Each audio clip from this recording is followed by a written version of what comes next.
This is Emmett. And Jessica. And you're listening to the Friendly Atheist Podcast. Please go to patreon.com/Friendly Atheist Podcast to support this show. Get your ad-free and bonus episodes. Mm-hmm. There was a lot that happened this week. I don't know if you're aware of this. I tried to hibernate as hard as I could. And a lot still got through my my emotional net. But let's hear how bad it is. Sure. It was weird because Trump got inaugurated again. And that is the sort of thing I would normally pay attention to regardless, just as a politics as person. An American person? Sure. And I don't know. Couldn't watch it. Didn't want to watch it. Yeah, there's nothing Figured for me I there. would hear later whatever I needed to hear. But there were a few My elements. mom showed me a meme her sister sent her of comparing Melania to the Hamburglar. Oh, so yeah, that's sure. kind of... Carmen Sandiego was a popular comparison No, with don't her do that hat. to Carmen Sandiego. But yeah, no, I understood that happened, and... He didn't swear in on a Bible? Is that what I heard? We're coming to that. Oh, great. But there were a Good few news, things to bring up in his inauguration speech. He said, I felt then, and I believe even more so now, that my life was saved by God to make America great again. Saved from what? Himself? I don't know. No, but like when you say my life was saved... I think he's referring to the assassination attempt #1. Oh, I forgot about that. Franklin Graham spoke at the inauguration. And he said, Mr. President, the last 4 years, there are times I'm sure you thought it was pretty dark, but look what God has done. Just taking that sentence for a second. If he said, like, hey, when you almost got killed, that was dark, I would have understood that one. Yeah. But the last 4 years, remember when the economy was prospering and other people were happy? It must have been really bad for you. Yeah, that must have been really depressing. You didn't even get to yell at anybody. And then Graham offered a prayer. This is according to Religion News Service, thanking God for, I guess, deflecting the bullet. When Donald Trump's enemies thought he was down and out, you and you alone, God, saved his life and raised him up with strength and power. And to be clear, Donald Trump's enemy was a conservative teenager. A conservative teenager, yes. You and you alone saved his life, and not just Trump looking a certain way for a moment. Yeah, that's stupid. I mean, I don't know. A stronger God might have stopped the guy from shooting. I mean, a stronger God would have never created Donald Trump in the first place. That too. That's why I guess I'm really an atheist. Yeah, there you go.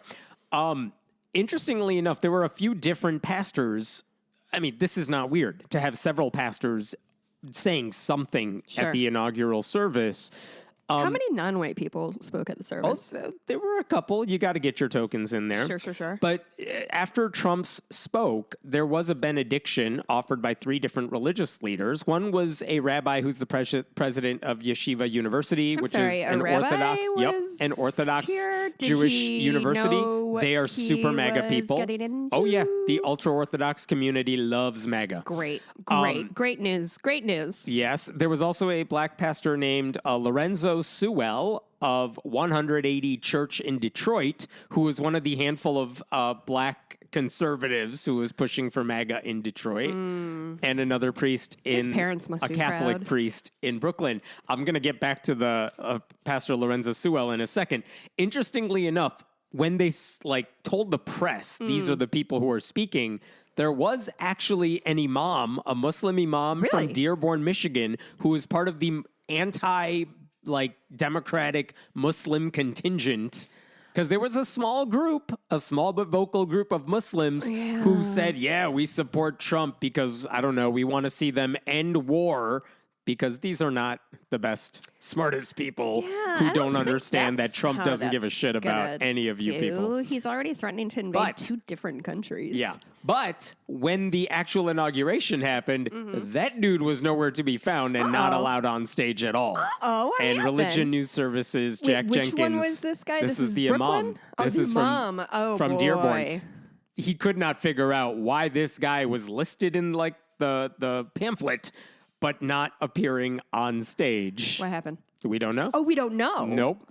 Just wild speculation. My guess They didn't want to see this brown guy get on stage and represent Trump during his moment of glory.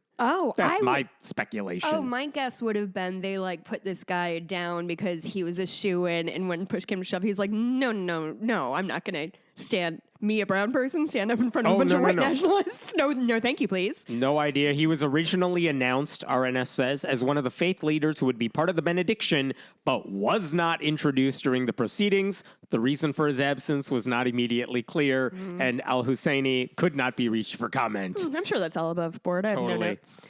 Then let's get to the Bible thing itself that you mentioned, which is that Trump took his oath, and normally, traditionally, you take your oath by putting your hand on the Bible and putting your other hand up and swearing to uphold the Constitution. Correct. You do not have to put your hand on the Bible, but that's the tradition for presidents. Especially amongst the Christian nationalist fucking set. I bet the Bible is pretty key in their little thing. And so Melania was holding a couple of Bibles. I was surprised. One of those Bibles was not the Trump Bible that we've been talking about in like Oklahoma and elsewhere. That's too bad. It wasn't. I thought he was going to grift it and say this is one of the really Donald Trump funny. Signed Bibles from the inauguration. Honestly, could have seen him he's doing so that. mad that he didn't think of that first. Right? But the weird thing is, as she's holding the Bibles, he had his hand up taking the oath, which, okay, take that however you want to take it. But he didn't even bother putting his hand on the Bible, which... Wait, he didn't put his hand at all? No, he just had it on his side, just sitting there. Which, again, does it matter? No, it doesn't actually matter. Weird. But I feel like if, I don't know, Kamala Harris did that, Christians would have been pretty pissed off about it and called it blasphemy and said the oath doesn't count. But when Donald Trump did it, they're all very quiet. My favorite reaction came from a MAGA pastor named Shane Vaughn, who said, you guys... Trump actually did have his hand on the Bible during that swearing-in ceremony. His emotional hand. Because Melania was holding it. And he said, quote, she, who happens to be him because they are one, she was holding her hand on the Bible. These two shall become one. So yes, he did because his wife did. Do you think they believe this? Yes. Do you? No. Again, if a Democrat did this, they would not say, well, Kamala Harris's husband was holding the Bibles, which would burn his hand because he's Jewish. But that counts. No. Melania held the Bibles, so they're like, well, technically he owns her, so it's like he's putting his hand on the Bibles. Again, making excuses for Trump doing a thing that does not matter, but just doing anything they can to rationalize how he's one of them. I truly, yesterday I was listening to a podcast about this horrible medical examiner who constantly basically was like, oh yeah, this guy who was shot in his own house because the police came into the wrong apartment and he shot a cop. That guy was laying in wait. I can tell by some special forensic voodoo. And so they get into this thing where they are like, okay, well, that first thing I said isn't quite right because this evidence says this. So he's like, okay, I found a bite mark from this guy who I think did it. This guy was innocent. I have no idea what you're talking about. Carry on. Just hear me out. But then they found semen and a different thing. So they're like, okay, well, somebody else was there. So this guy held the girl down and then bit her and then and just started constructing this whole little world to make all the facts fit back into what they want to believe. And that's what this always feels like to me. They just want to rationalize it. Just like the way cops are like, yeah, I don't know why anybody would shoot at me when I came into their house with a battering ram. That's so weird. I hate it. They just say anything. They just say whatever needs to come out. These people care about Trump more than Jesus. We'll get back to that theme in a second. But again, do I actually care if Donald Trump put his hand on the Bible? No. Can you make a joke about how he was afraid he was going to start a fire? Yes. That's funny. But it doesn't actually matter. But these people are the ones who would care about it. Yeah. And they're like, here's why it's not that big of a deal after all. It's absolutely disgusting. It is truly the emperor has no clothes, just writ large. Trump doesn't give a shit about their religion at all. But they're like, yeah, you guys, he's totally one of us. It's truly it's the same way these cops are like, well, this piece of evidence could, if I break it in half and shove it into the puzzle this way, it will work. Yeah. And it's just, they just buy their own bullshit. And then my favorite story that went underreported, really. You have heard now, I think, even if you were not watching the inauguration, that Trump launched a meme coin. What? No, really? Trump launched a meme coin. From the podium? Pretty much, yeah. Oh, classy. So he launched a meme coin that is now worth 90% of his net worth because I don't know how crypto works. Which is $15. Yes. No, it's skyrocketed to billions and billions of dollars. listen. And now he's wait. This isn't the story. Oh. And then like a day after that, Melania launched her meme coin. And then some grifter launched a Baron Trump meme coin that was fake, but it just stole a bunch of people's money because they're idiots. But my favorite aspect of this story is that one of those pastors who gave the benediction after the inauguration, the guy from Detroit, the black pastor Lorenzo Sewell, this is an article from a crypto website. Just hours after Trump's swearing-in ceremony, the pastor announced the launch of Lorenzo, his own meme coin, announcing the token. Lorenzo's oil? Yes. Snake oil. Announcing the token on X, he said, I need you to do me a favor and go and get that coin in order for us to accomplish the vision that God has called us to do in our earth. Can you title this episode No. Lorenzo's Snake Oil? I already made the graphic. It's a good piece of business. So the funniest thing is this thing launched. It reached a peak value within 3 hours, then plummeted 97% in 30 minutes. I don't know what the hell any of that means, but it means this pastor is trying to grift using a meme coin. I miss the good old days when pastors were just trying to steal the money of elderly retired grandmothers by touching their hand to the TV screen. And now they're doing crypto scams, which is really a Trump era sort of, that makes sense. So I think of myself as an extremely empathetic person. I am running dangerously low on empathy, which isn't a good place for me because I think have a lot of anger buried down in there that's gonna come up if the empathy comes out short. I don't care that people's money was stolen if they're gonna go along with this asshole. Like, yes. You know what? Yeah. Like, if you lost your money because you bought a meme coin that's not even crypto, that's just, we're just speculating on a thing. It's a vibe. It's currency based on a vibe. It's true. Which is and if they honestly lose money, all of economics. I'm here to talk to you about voodoo economics. It's called vibes. Go ahead. I mean, if that's all it is and they lose their money, yeah, it's not sympathy, empathy, whatever you want to call it. I have very little for these people. Yeah, like, I don't know. Did I tell you about the conversation I had with a guy in Hooters? I'm so sorry. I have to say Hooters on this fucking website. Why do you talk to people when you go out? This is the problem. Because they bought me a drink and wanted to talk to me because I was wearing a hat with a horse on it because I was coming from the barn. Flirt with you and you're like, let's talk voodoo economics. Oh, yeah. No. They asked me they bought me a drink and asked me what I was reading and I got to yell. It's part 3 of a 4-part LBJ biography. And so we then chatted. The men ran away. My God. Oh, they eat it up. Honestly, the meaner I am to strangers, the more they like are so obviously attracted to me. It makes everybody uncomfortable in the room. But these guys, like at one point, so we're chatting about horses. They're Mexican horse dudes, and we're talking about rodeo culture and all this stuff. And then after 45 minutes of us having the most wonderful chat, my dude, who is a Mexican immigrant, said something about like how happy he was about Trump, and I was like, oh. No, thank you. I don't want to do this with you. And he did the thing. What? Name one thing that Trump did wrong. Dear God. And I truly was like, I said to him, like, don't make me do this. This is what I do for a job. I don't want to do this with you. Not at Hooters, my Not place at Hooters. of my safe space. It is my safe space because men leave me alone usually in Hooters because there's much prettier ladies around. But anyway. No, you don't understand. The book says LBJ on it. Go away.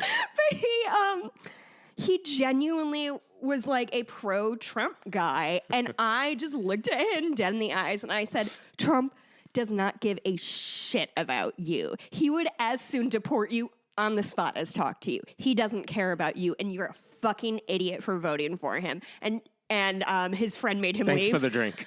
Thanks for the drink. And I had to have another one after that. And truly, these two guys left. And it was just like the bartender, 2 waitresses, and the manager, who's also a lady. And they had heard me scream, I don't care what state I'm fucking in. I get bodily autonomy no matter fucking what. And so I did a lot of that because he said, Roe v. Wade. And then the waitresses gave you a standing ovation. Yeah, I'm their hero. They're all listening to the podcast now. Hey, girls. But I bigotry? He was like, no, they just sent it, JD Vance quote, they just sent it back down to the States. And I was like, go absolutely fuck yourself. Go crawl right up your crack and die there, because fuck you. Like, you don't, it's just nonsense. And you know he's just listening to right-wing bullshit, and he is a Mexican immigrant. Dude, my sweet angel guy, thank you for the drink, but this man does not support you. Yeah. So I'm going to go. It was it really ruined my night. So the day after the inauguration, which Am I is a regular human person? Is this how people go through the world? No, you go to Hooters. That ended it right there. I like wings. Yes. So the day after the inauguration, there was an inaugural prayer service at the Washington National Cathedral, which, again, they do it every 4 years. Yeah. That part's not weird. You sit in for a church service, you smile and nod, you leave. And several people spoke there as well. But this one actually made headlines. I don't know if you saw this, but the main speaker was the bishop of the Episcopal Diocese of Washington, the Right Reverend Mariann Budde.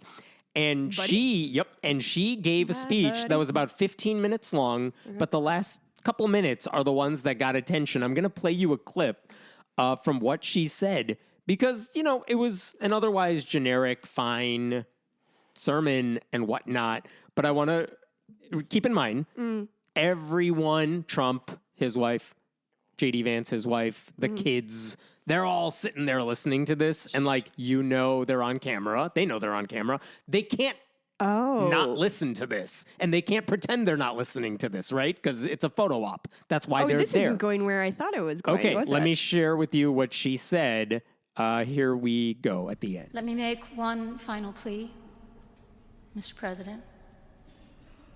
Millions have put their trust in you. And as you told the nation yesterday, you have felt the providential hand of a loving God. In the name of our God, I ask you to have mercy upon the people in our country who are scared now. There are gay, lesbian, and transgender children in Democratic, Republican, and independent families. Some who fear for their lives. And the people who pick our crops and clean our office buildings, who labor in poultry farms and meat packing plants, who wash the dishes after we eat in restaurants and work the night shifts in hospitals, they may not be citizens or have the proper documentation. But the vast majority of immigrants are not criminals. They pay taxes and are good neighbors. They are faithful members of our churches and mosques, synagogues, wadara, and temples. What's wadara? I ask you to have mercy, Mr. President, on those in our communities whose children fear that their parents will be taken away, and that you help those who are fleeing war zones and persecution in their own lands to find compassion and welcome here. Our God teaches us that we are to be merciful to the stranger, for we were all once strangers in this land. So that was the end of the sermon. Holy shit. Like in any other, but I want to be clear, she didn't even say, hey, you're doing all this. She said, hey, people are scared that you're gonna do this, and, you know, you're president, so put everyone at ease. Use your power for good. Yeah. She's just asking him to care for the least of these, to find the humanity in everyone, to uplift instead of tearing down, you know, to act like Jesus demanded during the Sermon on the Mount. But because it's a Republican administration, a plea to be kind was seen as a personal attack. And by that night, Trump had responded to the sermon. No. Wait, first of all, what was this woman's name? Mariann Budde. Mariann Budde, what a wonderful speaker she is. She can hold a pause with more guts than I have in my entire life.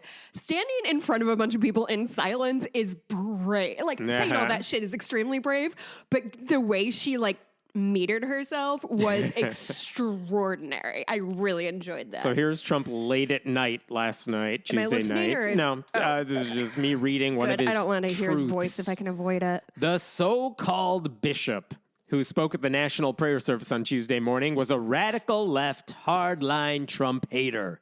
She brought her church into the world of politics in a very ungracious way. Wait. She brought her Yes. church into the world of politics. It was a political event. It was a political All event. of them brought their Do you know churches who else into the brings religion into politics? Literally every Republican ever. Republicans? Right. And she didn't actually bring politics. And She wasn't said, she be invited? nice, be kind. Well, they came to her church, to be honest, but like they were hosting the service. It's close to the White House. So wait, hold the phone. So they went to her church. Yes. And are now like, boo, she's a bad person. How did she get in here? It's like, Right. sir, you've been planning this for months. The same way they treat immigrants. How do they get in How here? did they get in here? Oh, Yeah. no. Somebody did something bad, not me. Trump went on. She was nasty in tone and not compelling or smart. That was God, nasty. He's so fucking Yeah. stupid. She failed to mention the large number of illegal migrants that came into our country and killed people. She did fail to mention that, Trump. Yes. You're right. Yes. We should send her notes. Excuse me, Mariann. It's me, Jessica, again. Did you mention some made up people? Many were deposited from jails and mental institutions. I think he doesn't understand that when people seek asylum in the United States, that's not a mental asylum. He doesn't understand the difference between those. No, I'm not the first person to say this. He doesn't know the difference. When people say they are seeking asylum, Trump thinks they are mentally ill people crossing the I'm borders. sorry. I had to be so far away from the mic because I was screaming. Yes. My No, he's palms done. are so He went on sweaty. to say, it is a giant crime wave that is taking place in the USA. Now, buy my Bitcoin. No. He then says, apart from her inappropriate statements, the service was a very boring and uninspiring one. She is not very good at her job. She and her church owe the public an apology. T. I assume that means Trump, but it's lowercase t at the very end. He is the worst person in America. He is. Yeah, in a better world, the worst person in the country and the imagine? president would be two different people. You went to her church and you said she was boring and not smart. Can you imagine any Democrat saying, I went to that church service, it was boring and uninspiring, and the reaction from the right? But again, it's Trump, so no one cares because the bar has been set that low for him specifically. I'm just imagining if, like, I host Christmas Eve for my whole family, and I'm imagining the next day if they're like, Jessica's party was pretty shitty and bland. Like, sir, you were a guest in their house. You at least have to be, like, congenial. Sir, you're the president, and it's after midnight. What are you doing? Anyway.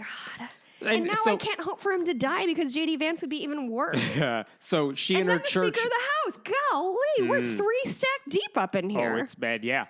And the line of succession does not get any better after that. So she and her church owe the public an apology. For what, by the way? For asking him to be thoughtful and kind? For making him feel bad.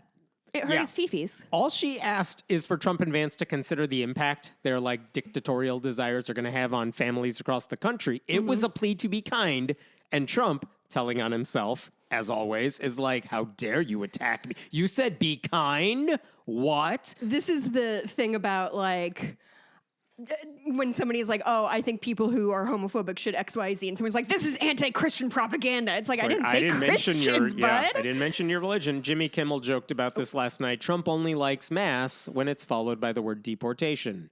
That's pretty funny, Jimmy. And this is besides the point, but if Democrats criticized any sermon about anything, and they had plenty of reason to, like Biden, the Catholic, went to plenty of church services where they were like, abortion, abortion, Oh abortion. my God, they tried to keep him And from you taking know communion. what he said about them? Nothing. Suck my dick? Just, Oh, no? Yep, I Weird. wish, but nope.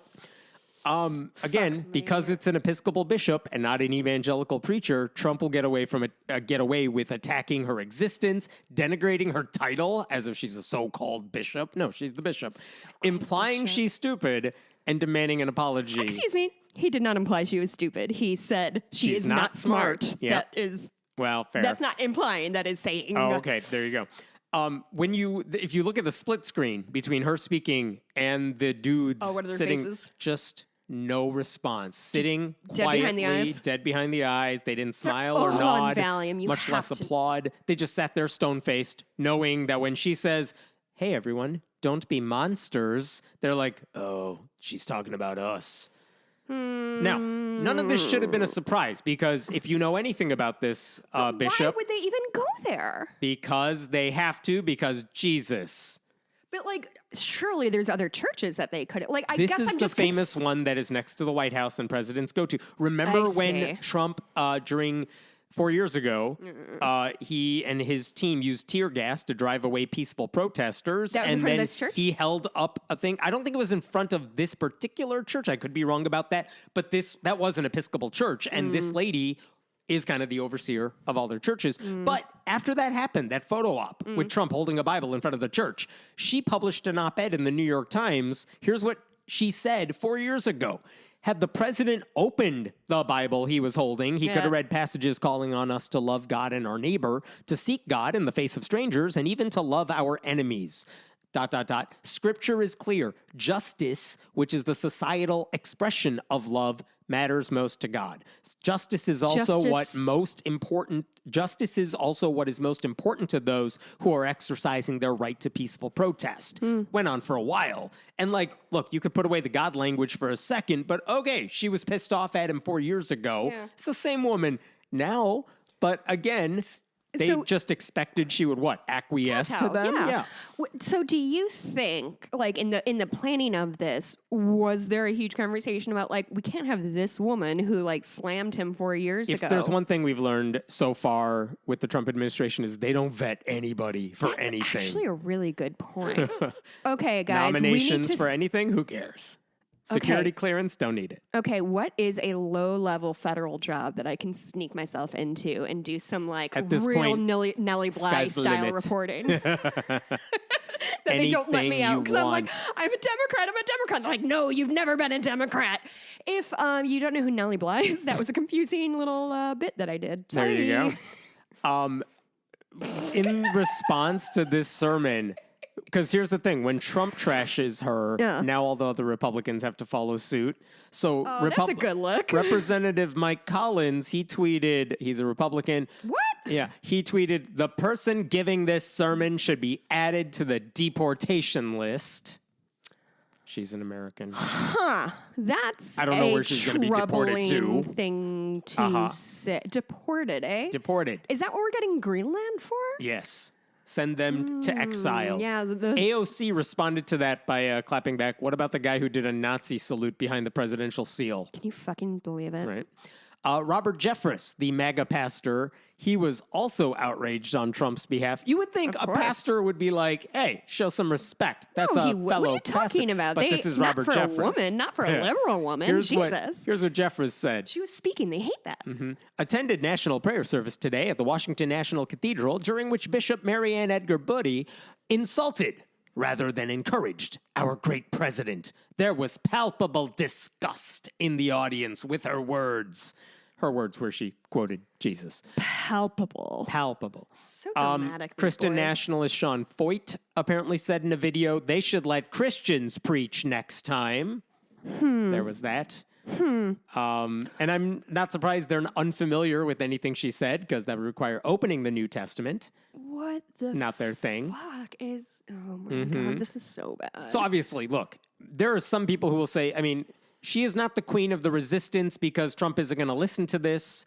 There are people who downplayed the significance of what she said.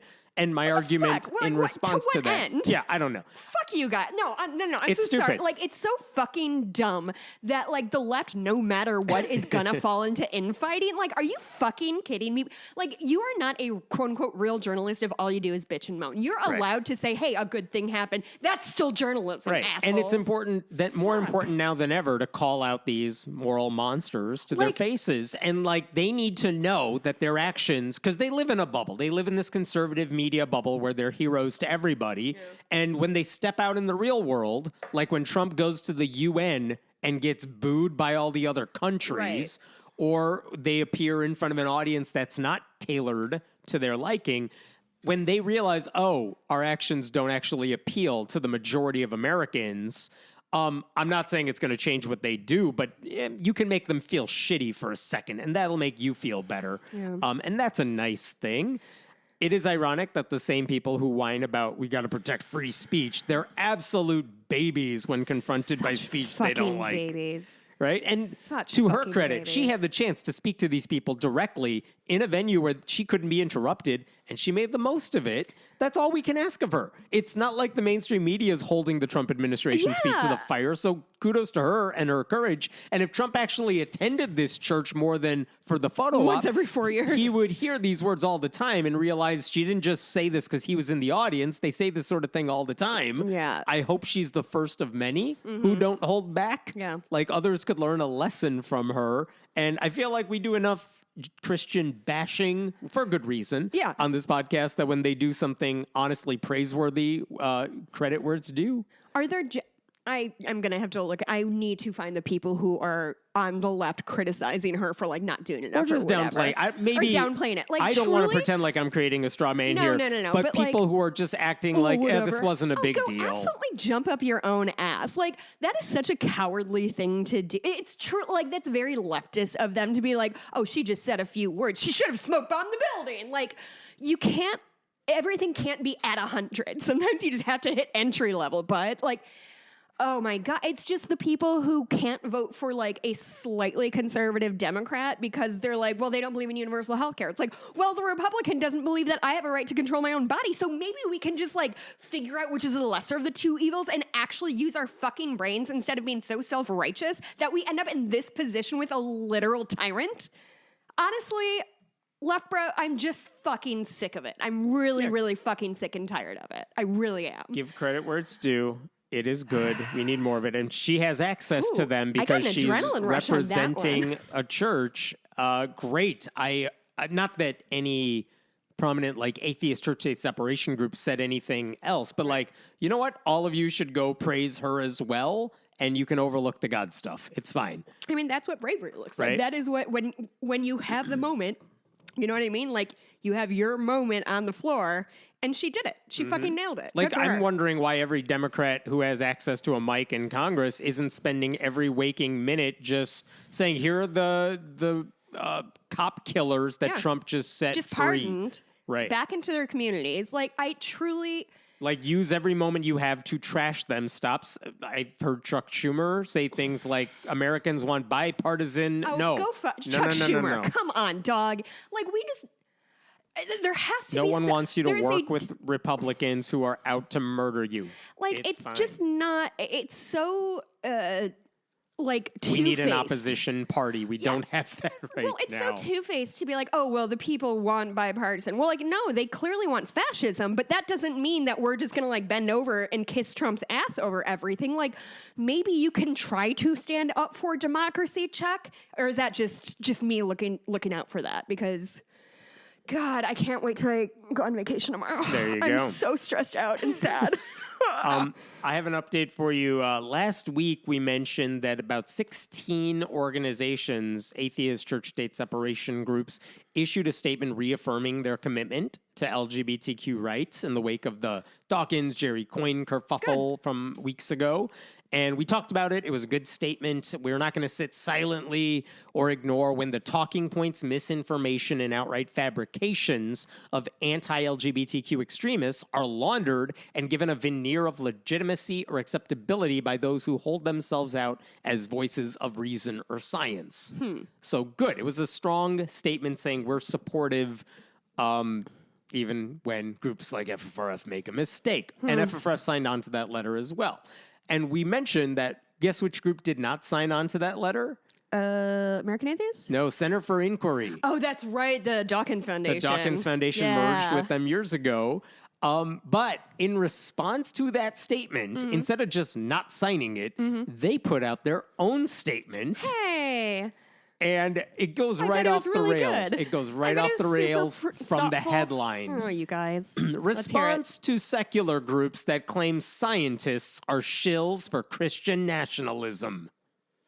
This is going No, poorly. That's not at all what they said. Can we do like a Dawkinsectomy from the atheism movement? I just Yes. don't want to talk about old white technically men a doctor, yelling so- at yelling about trans people. I just don't have it in my heart anymore because these people need to be protected, and I cannot fight Richard Dawkins and Trump at the same Right. time. I'm busy. Yeah, so this is how it opens. Lately, there has been a disagreement among secular groups with regard to transgender activism. I hate who wrote this? Robin Blumner, their CEO, I assume. She? She. Oh, girl, Robin. This is bad. This is going to be bad. It's going to get worse. So much. Oh, girl. Some secular groups are taking the position that any discussion of biological facts is transphobic and a denial of civil and human rights. I don't think that they are talking in good faith. Nope. Not only has none of these groups said biological facts cannot be discussed, their issue is with people pretending to have facts when they don't. Discussing biology is not transphobic. Spreading misinformation about trans people under the guise of science, which is what these dudes have been doing. That's transphobic. That's very transphobic. And it's bad science, which they Yes. should care about. Do you think in the CFI letter, did they acknowledge that, yes, Jerry Coyne lied about trans people being sexual predators? Oh, did they? They did not. Oh, that's so They weird. didn't even mention Hey, Jerry, that. I'm still fucking coming for you, Yeah. dog. When Watch Jerry out. Coyne said we just shouldn't let trans people hold certain jobs for which they're qualified, like being a counselor at what did he say? A battered women's shelter. That was his phrase, something like that. I guess. Did they acknowledge, yeah, well, that's just straight up discrimination. Oh, that's too. So, Jerry, are you volunteering to go to battered women's shelters and help people, or are you just making sure that people who are he's trying busy to do quoting good? his favorite conservatives on his website. I just swear to fucking God, these people have CFI lost did not the mention plot. that either. That's so weird. So after saying, look, we oppose Christian nationalism and we oppose injecting religion into public policy, then they went on to say everything you'd expect. But what we really care about is high school girls swimming. Here's what they said. You fucking monsters. I They hate said, you. For instance, if there is a medical clinical trial for women to determine if a medication has a different impact on women than men, should transgender women participate? Question mark. Who cares? And they said if trans women are to be considered the same as natal women, the answer is yes, they should. However, science suggests otherwise because they are not biologically the same. Saying as much does not make you a tool of Christian nationalism. To which I can just say, look, yes, mad. by the way, if there's a medical trial to learn about how a medication works on different people who may have different hormone levels, then yeah, trans people should absolutely participate. And also, there's a pretty famous bias toward like men in all these medical trials. So maybe it's pretty good that we have a little variety because women, like people's bodies are when different. have you ever heard a pro-science organization say, you know what, we should have less information in a clinical Truly. trial? Or like maybe they can make the decision whether or not this person's appropriate for the trial. Like I don't think they need Jerry Coyne to be like, hey guys, it's me, Jerry. I think she has a penis. Ignore her. Like, But wait, it gets even worse. He's just then CFI gets into sports, arguing that trans athletes should be forbidden from competing in pretty much anything at all times. hey, Hammond, how many like collegiate athletes do you think currently work at the CFI? I will answer that for you in just a second. Not 0? just working at CFI. The answer is 0. We'll talk about numbers in a second. But here's what they said in the piece.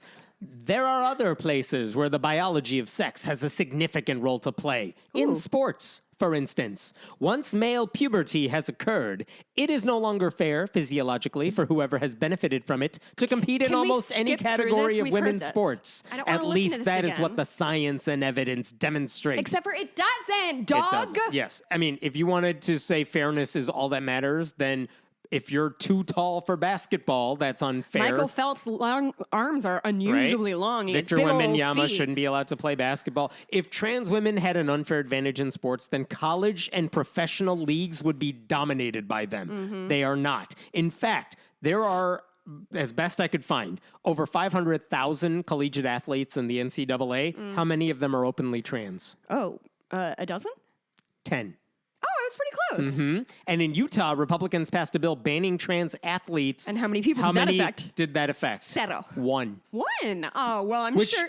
How many millions of dollars do you think were poured into that? Literally, the Republican governor of Utah is like, You guys, it's one kid. And this Did is he one of really? those, like, he's not MAGA, but he's kind of MAGA.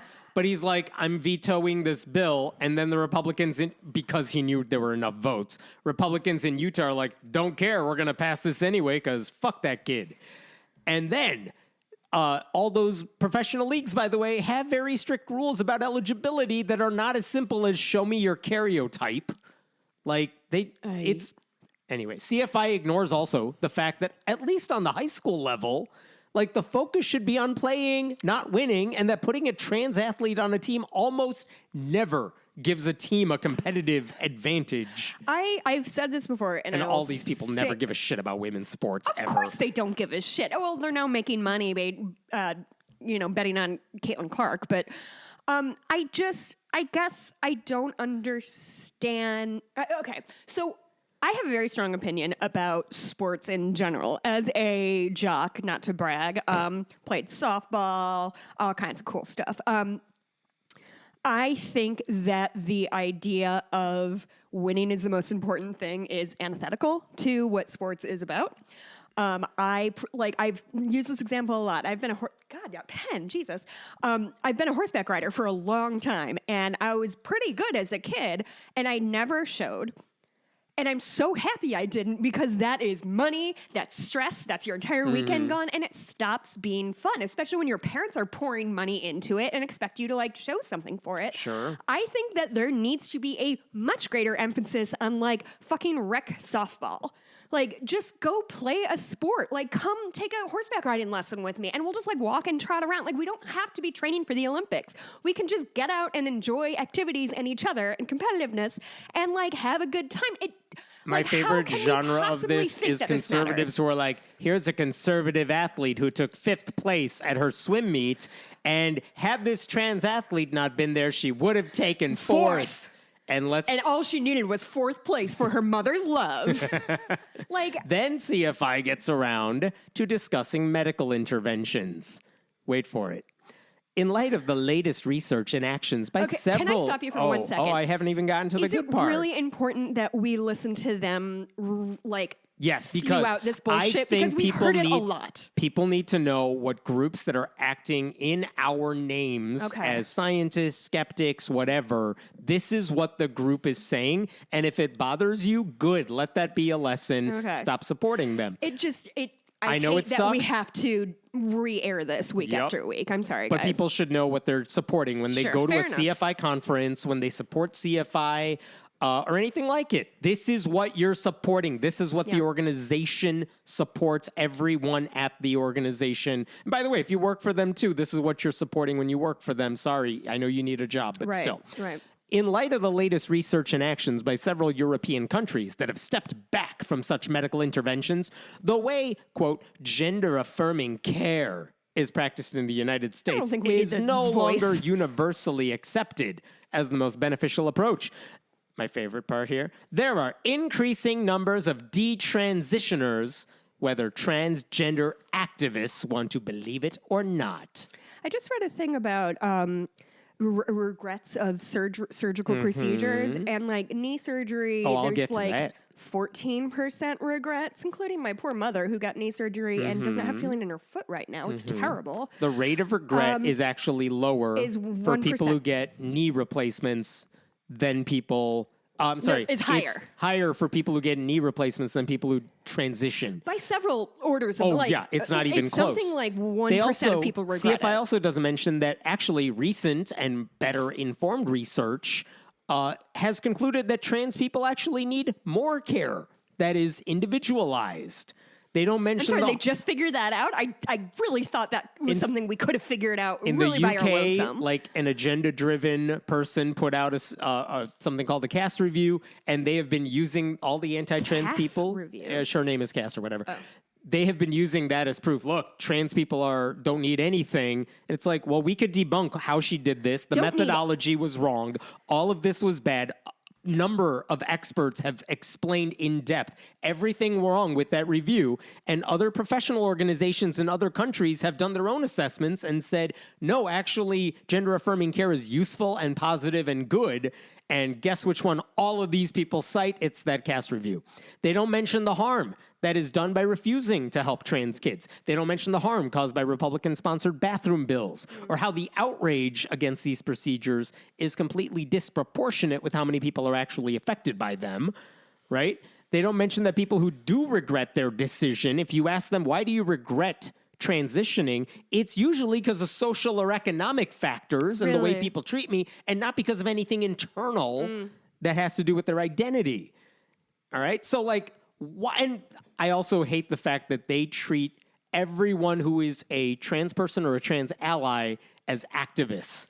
Not everyone is an activist. A lot of trans people are like, I just want to live my life with you out of my face. Yeah. That doesn't make them activists. Yeah, like, I do not want to yell about, like, you know, women's care and how I couldn't have a kid and what having a miscarriage was like and what, like, all that shit. Like, that's not something that I feel like I need.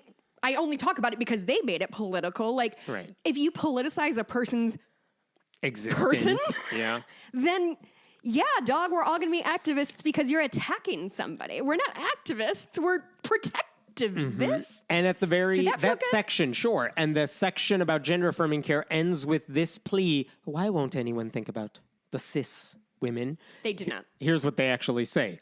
Natal women athletes have civil rights as well. Children have human rights that include not having permanent disabling surgeries before they truly understand the consequences. But they circumcise their boys, I bet. Yeah, that's... So, just wondering this idea what the difference between those two things Why don't we think is. about the civil rights of cis women? Like, that's all Also, the subtlety of someone wondering, when are we going to celebrate White History Month? That's truly, like, what does that even mean? It doesn't mean, wait, can you read it again? It's, what does it say about natal women athletes have civil rights as well. My civil rights don't include winning a game. My civil rights include not being shot in the street. No, sorry, they don't care and about even that. That is not and this promised is their, anymore. This is their big epic conclusion now, CFI. Oh, let's hear it. But if the conversation is over before it even begins, if any crack of daylight between one's point of view and that of the most extreme transgender activist, because that's all of us, is considered hateful bigotry and shall not be uttered without fear of cancellation, then that is a place where reason and science have disappeared, and all that remains is vitriol, anger, and self-righteousness. That won't happen at CFI. We strongly disagree with people or groups who think discussion is dangerous, biology is bigotry, and science is Christian nationalism in disguise. And then there's a mic drop at the end of that. Wow, could that have been any less intellectually honest? Like, truly, is really, you guys, you think this is what's happening? Is that we think you're Christian nationalists just because you are, like, no, you have no idea what the fuck is going on. You know what we're doing? We're protecting the least among us. That is the only job of a society, and certainly of a Christian society, and certainly of a humanist society, is to protect those who are being attacked. All these Christian nationalists are pointing to people like Dawkins and groups like CFI saying, look, you guys, they hate trans people too. It's not just us, so let's pass these bills Dawkins to make their lives. If you're sitting at a table with 8 other Nazis, what you're doing is sitting at a table with 10 Nazis. Like, you guys are on the wrong side. And you can tell that because they're scrambling, because they don't have the data to back it up, and they know it. But they have gotten to this point, which is deeply unscientific, that they've rooted into what they believe is right and are not going to change their mind because they're old, smooth-brained dorks. So several years ago, CFI launched a lawsuit over Illinois' laws involving secular celebrants and whether you said they Illinois can, with an S, like on purpose, and whether they can perform wedding ceremonies and stuff. Illinois did not allow it at the time. It's now allowed because of this lawsuit. A co-plaintiff in that lawsuit is someone named Jillian Brodus, who is trans, and I spoke with her over email about, like, hey, what do you think of this statement? This is what Jillian told me. On every level, Robin Blumner has constructed a straw man of what other secular groups have stated, what transgender people have been fighting for, and frankly, the science itself, ... CFI is contributing to the normalization of the same pseudoscience that Christian nationalists are using to justify further marginalizing trans people like me. Yeah, you got it, girl.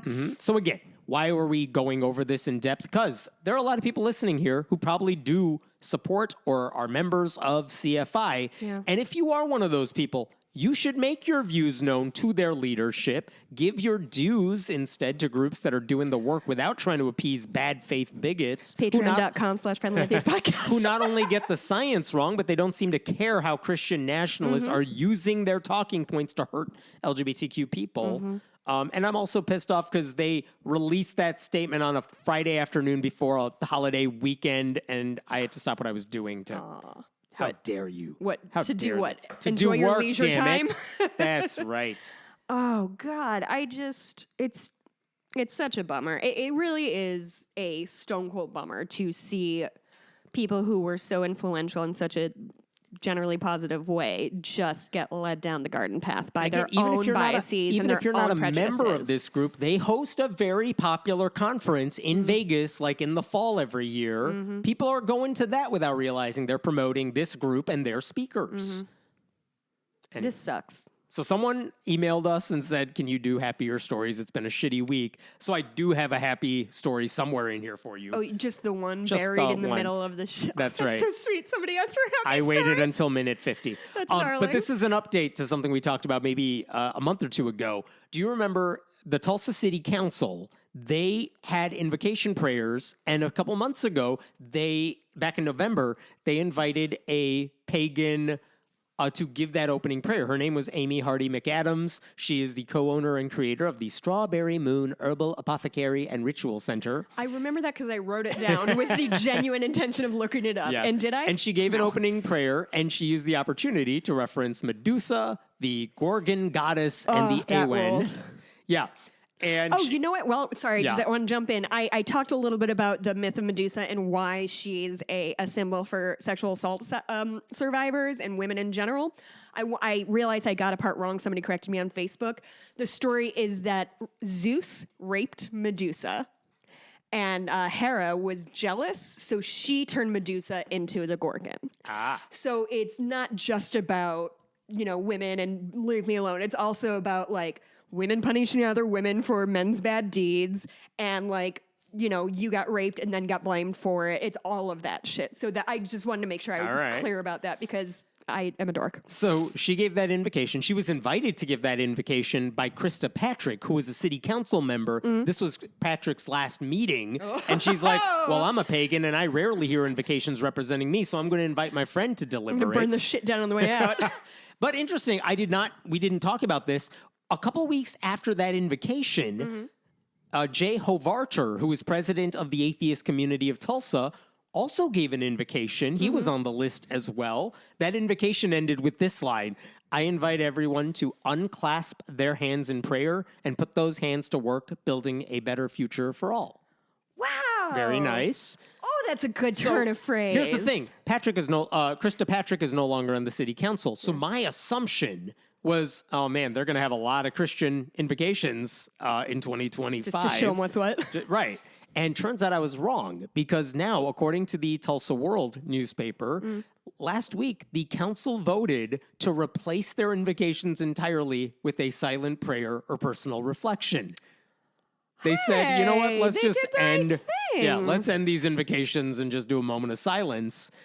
It's optional. Instead of trying to accommodate people of various faiths or Truly. no faith, Instead they of- can just let people do whatever the fuck they want Truly, at the like, beginning. instead of raging at the dying of the light, these people are like, oh, we don't have to fight this fight. Right. I did not mean to rhyme. I did quote a poem and accidentally The Freedom rhymed from it. Religion Foundation had sent a letter to them saying you got to make sure no one is not allowed to give an invocation prayer if you're going to do this, but also we recommend you do this. I don't know why, if that's the reason they did it, but one of the current council members, Laura Bellis, she pushed for this change, and she said, look, I was thinking about this before those two gave their invocations, which, okay, we'll take you at your word here, but she said, for me, it's been my past few years' experience watching groups, especially children that are coming to these meetings and watching it, and they're, quote, visibly wearing clothes that indicate they are not Christian.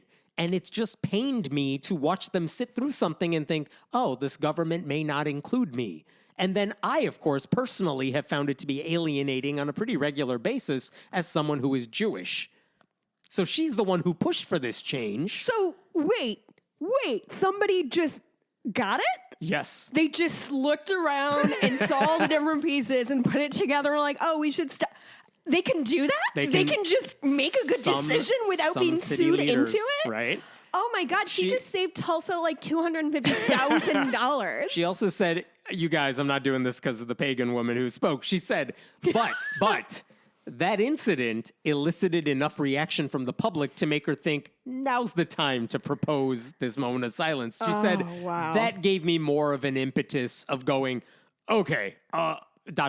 And I already had an inclination from personal experience, and then from seeing people in our audience who I knew it wasn't something they related to personally. So what she's saying is she like looked out and saw somebody like in a hijab or like wearing young something Pretty like much. that, and was just like, oh, some people aren't Christian. Or rainbow clothing or something, yeah. and she's like, oh, they're probably not feeling great. And about her this. being Jewish, I think, is a very handy way to be like, oh, this isn't even my religion.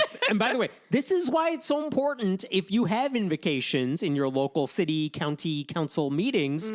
This is why it's important to push for non-religious and non-Christian voices to get in that mix, because they make the right people uncomfortable and they remind the community Christianity is not the only game in town. And sometimes they can perpetuate change like this that makes government meetings more inclusive of everybody. Do I love the moment of silence? No, just do your damn job and get to work. But whatever, it's fine. It's better than Pledge of Maybe Allegiance. even more surprising is that guess what the vote on this was? Unanimous. Yay! 8-0. And there was one person who abstained. And the person who abstained, that person's name is Christian Bengal. Even he said later, I understand why they're doing it. He said, the issue comes down to First Amendment rights. Quote, so as a government, I need to be open to that, in my opinion. So to me, taking that form of speech away is kind of taking away a form of speech.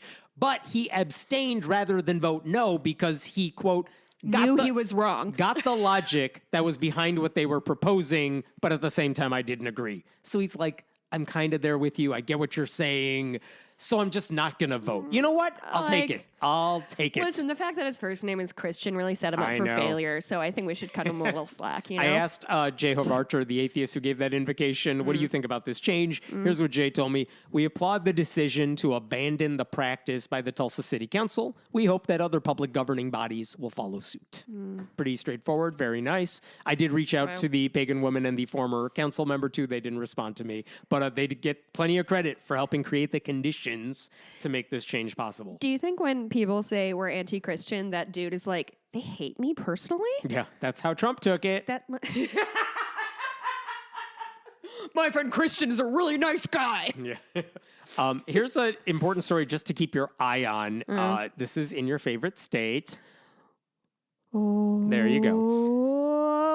Oklahoma, where the really got to do a crescendo too. Okay. I like a crescendo. All right. I really am trying to change it up. Backstory for you to make sense of this is in 2016. That I showed really good breath control. Yes. In 2016, there was a vote on the ballot when Hillary Clinton was on the ballot. There was a vote in Oklahoma. Do you want to repeal the Blaine Amendment? And the Blaine Amendment says you can't use public money for any religious purposes. Oh. And the Republicans are like, why don't we just ask voters, do you want to just delete this from our Constitution? And what was the response to that vote?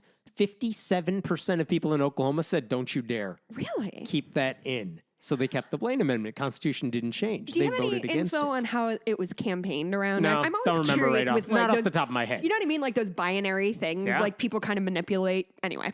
And so, but since 2016, Republicans as a whole in Oklahoma, they've gotten even more extreme, more Christian nationalist, obviously. And so now a state senator is like, maybe we should try that again. But I can't do the same thing because they'll know what I'm doing. Right. So he's trying a sneaky way to get people to allow them to use taxpayer money to fund Christianity. Here's what he's doing. The founding fathers loved sneakiness. Yes. They famously were like, whatever you can do.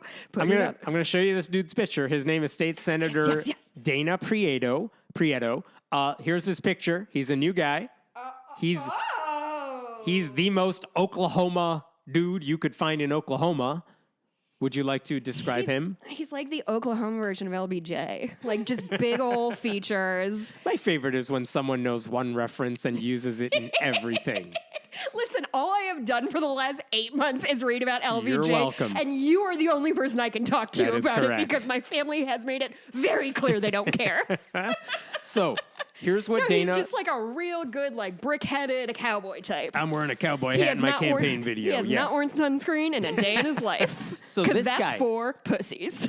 Dana Prieto, he recently introduced Senate Joint Resolution 4, and what this says is let's put it to the voters. It's a constitutional amendment, so we have to get over a bunch of hurdles in the legislature, then we'll put this to voters. But here's what it would do. The current Constitution says no, that this section of it, no public money or property shall ever be appropriated, applied, donated, or used, directly or indirectly, for the use, benefit, or support of any sect, church, denomination, or system of religion, or for the use, benefit, or support of any priest, preacher, minister, or other religious teacher, or dignitary, or sectarian institution as such. Ooh, they closed those loopholes. Yes. When the Oklahoma Supreme Court, remember there was a push to get a Catholic charter school that would be paid for with public money, and Ryan Walters is like, yeah, let's make this happen. Yeah, Ryan. The Oklahoma Supreme Court said, no, did you see what we just said in the Constitution? It says that. So you absolutely cannot use public money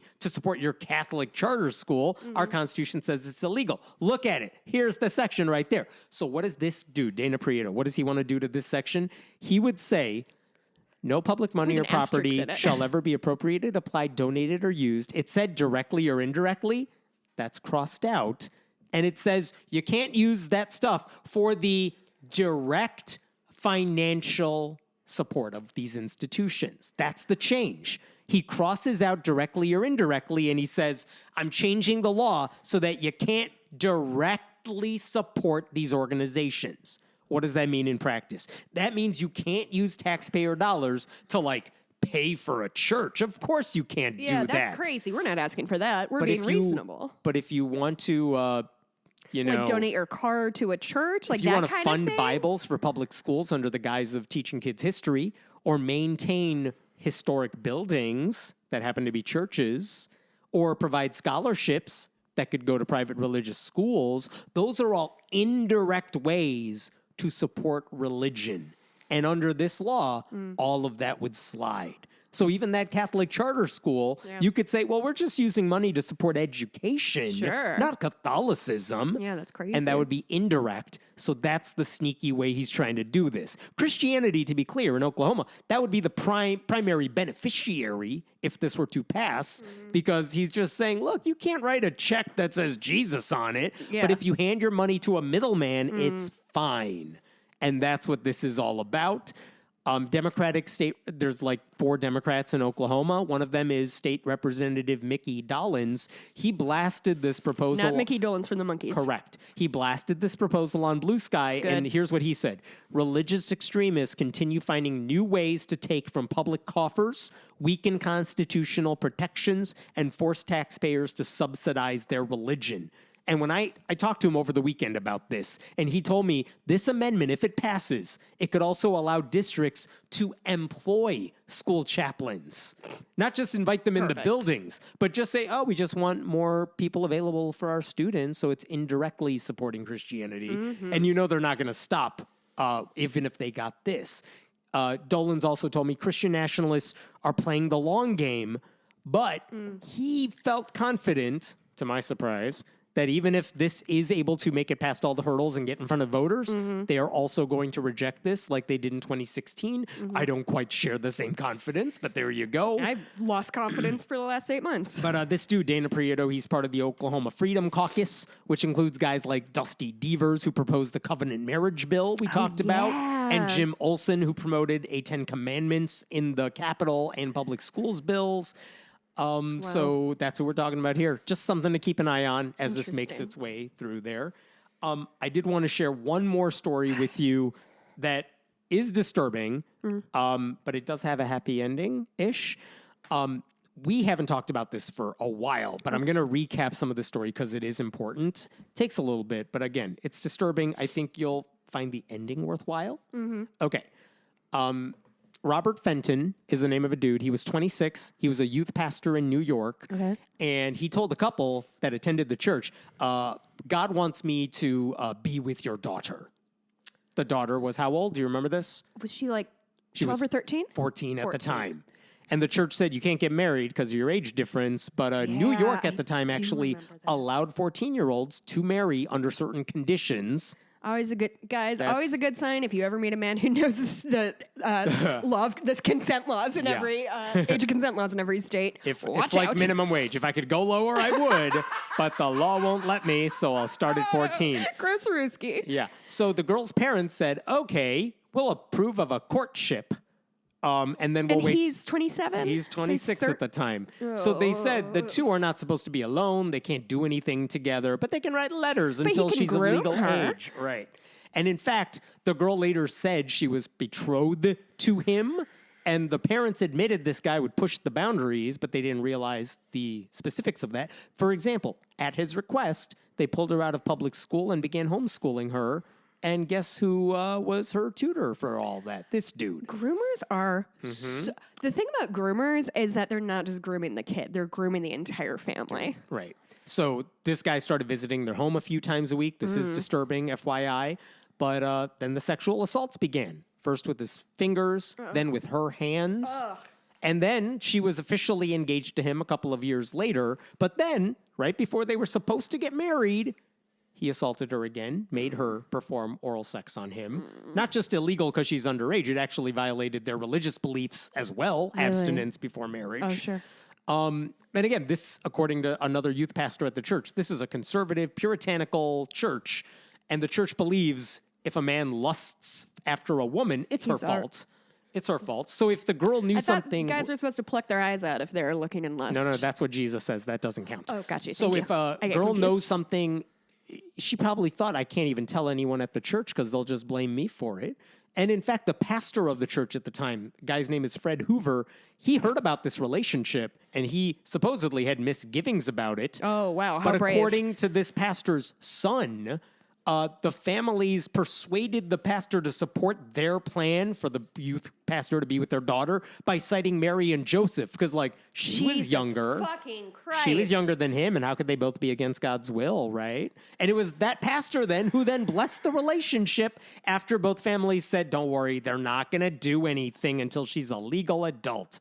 And by that time, of course, though, he had assaulted her many times over. So right before the wedding is to take place, this dude has to go to the hospital. He has a physical ailment.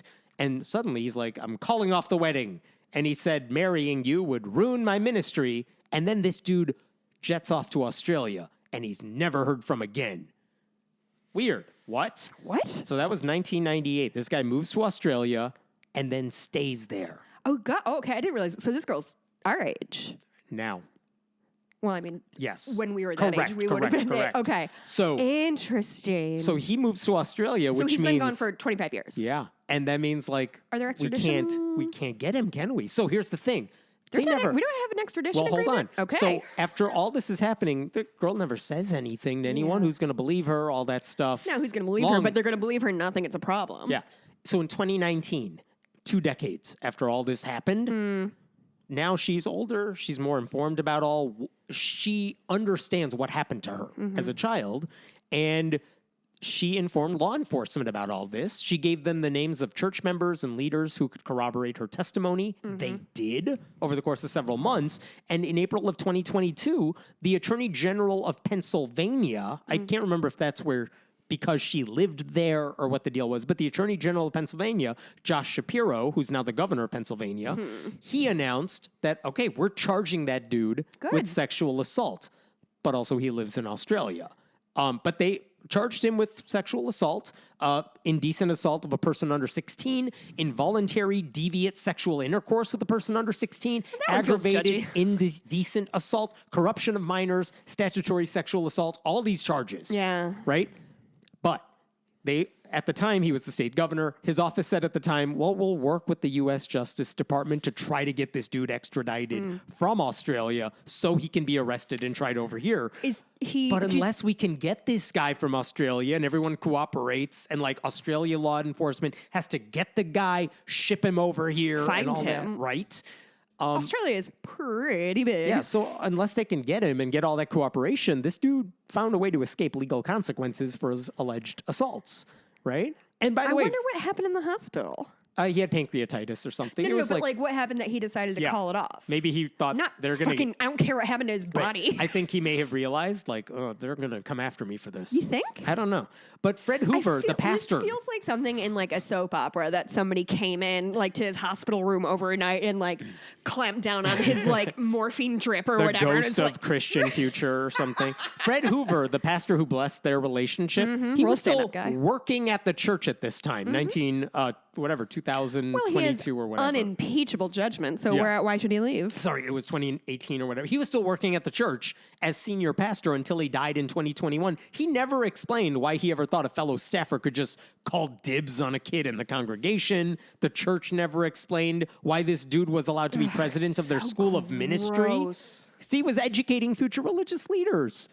And by the way, I should say, Fred Hoover's son is not the problem here. He actually is married now to the sister of the survivor. Wow. Like, so they're fine with the son. Sure. It was the pastor that was the problem. But in April of 2023, the survivor goes to the attorney general's office in Pennsylvania, like, got any updates on this case?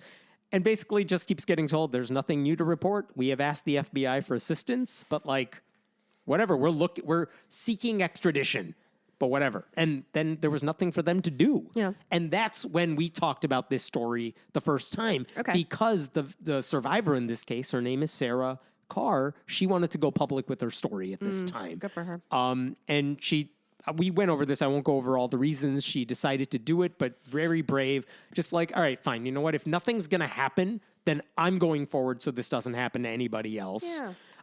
Very brave of her. And then something amazing happened last year, which is the last time we talked about the story. In April of 2024, Okay. Robert Fenton in Australia, he decided to fly from Australia to the Philippines. And when he landed there, turns out his name was in the Interpol system, the International Crime Police Organization.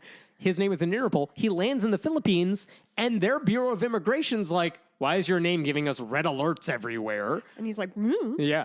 And they're the ones who caught him, and they're like, oh, you're not coming to the Philippines. We're sending you to Los Angeles.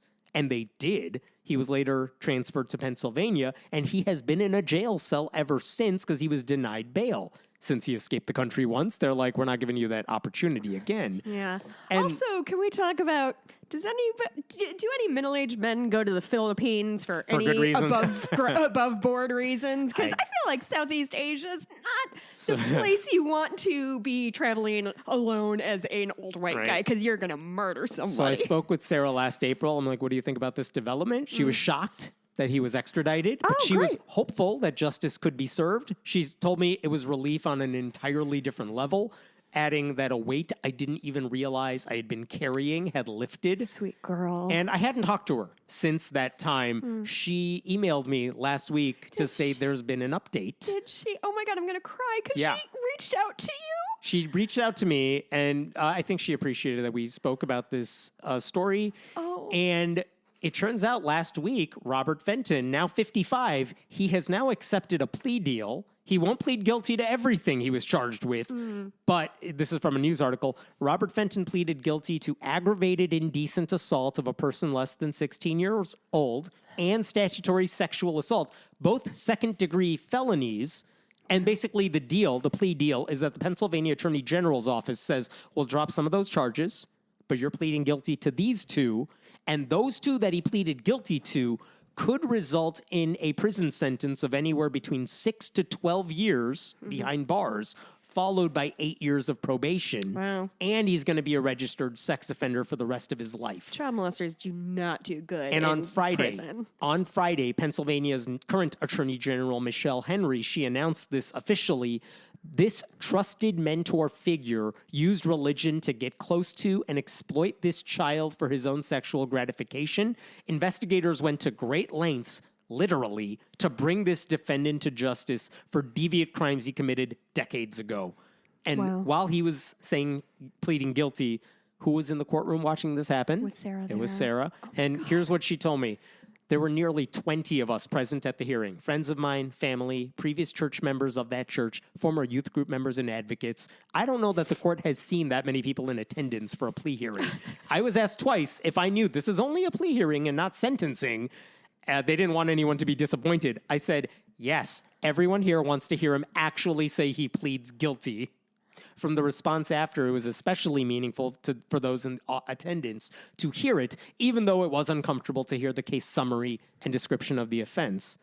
Since sharing the news of the plea deal, there's been a spectrum of responses to the jail time. I myself have gone through the spectrum of emotions. It's enough, it's not enough, etc.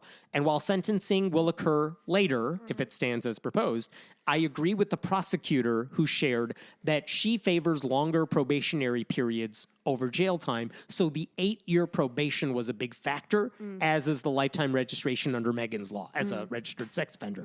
I set out on this journey to help protect the community from him harming anyone else, and I would say we've achieved that as best as possible. I can't even imagine the strength, right? I've just been like silently crying this whole time. Like, she's so brave, and she got so much support from her friends and family. And when I talked to her, I'm like, I mean, this isn't easy to do. Were you worried about any of this? She was a little distraught by the idea, like, am I going to have to plead my case in front of a jury and try to convince them to believe me? Sure. And that would be disturbing. Didn't have to do any of that because of the plea deal. Right. Is she going to be able to do a victim statement? Victim impact statement? I don't know. I would love to testament to her that she wanted everyone to watch the story come full circle. Oh my and God. one other detail she relayed to me that did not escape her attention: the judge, the attorneys for both sides, and the advocates that spoke, all women. Oh, my heart. Oh, my heart. And she told me that is a power shift that was not there decades ago. Oh, my God. What's wrong with me? So I hope she finds comfort in the eventual sentencing, too. What is going on? I'm broken. I've had every emotion. Oh, that got. Does she want to be your friend? Yes. Where is she, Pennsylvania? I think she's in Pennsylvania. Oh, my God, that got me. After everything she has been through to be able to have that happen, so glad for her and everyone that supported her. I spoke to so many of them last year when I was, or before that, when I was writing about this, and man, she has some good people on her side. Wow. I think I'm having some other emotional issues, which are leading to why I'm sobbing at my kitchen table at 1 PM. But, that one got me. Yeah. Oh, that was so good. So there's your Congratulations, Sarah. quote unquote good news story. Disturbing, but yes, happy-ish ending. What a wonderful story. A Thank you nightmare. Sarah, thank you for reaching out. That meant so much to my heart. Yeah. Oh, it's breaking. And that's it. That's it. I think. All right, I have a few things I want to get to. Actually, one main thing. Last week when we recorded, immediately, like literally as Hemant was leaving, I found out that writer-director David Lynch died.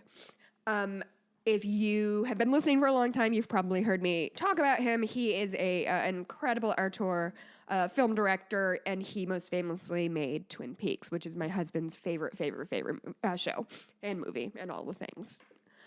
And David, if you've ever seen like Eraserhead or Blue Velvet, he's dark and weird and twisted and scary. And he also could do a thing of making me feel like he could put dreams on film in a way that it feels, that feeling when you're in a dream that like sort of things are happening that don't necessarily follow, but it's not, there's no rub, so you're just accepting it. He was so outrageously funny. He loved to smoke. Like that's the thing about him. He fucking loved smoking. But what I want to say, especially kind of after what we've been talking about today, in Twin Peaks, the original one, David Duchovny played who ended up being a trans woman, and did it with such grace and empathy. And then we come back 20 years later or whatever, we get the new Twin Peaks series that came out in 2017, and David Duchovny comes back, and he reprises his role as Denise. And David Lynch is in the show, He plays a character, and he says to her, she's now head of the FBI. She's an undercover agent. And he said, back when you were still Denise, I told your colleagues, those clown comics, to fix their hearts or die. And it is, I mean, it's, I think, one of the most powerful things I've ever heard in my entire life, because it is, there's no room for this fucking bullshit with Coyne and with Dawkins. I don't have time for it. They need to fucking fix their hearts or die, because this is it. This is what we're doing. Like, if you're at Dawkins, if you've been like a fucking person who wants to push reason and butt out Christianity, you're fighting on the wrong side of like the only important battle of our generation. Like, what are you doing? Anyway, David Lynch really meant, he also said did one of the fucking funniest things I've ever, it's truly my favorite thing in the entire world.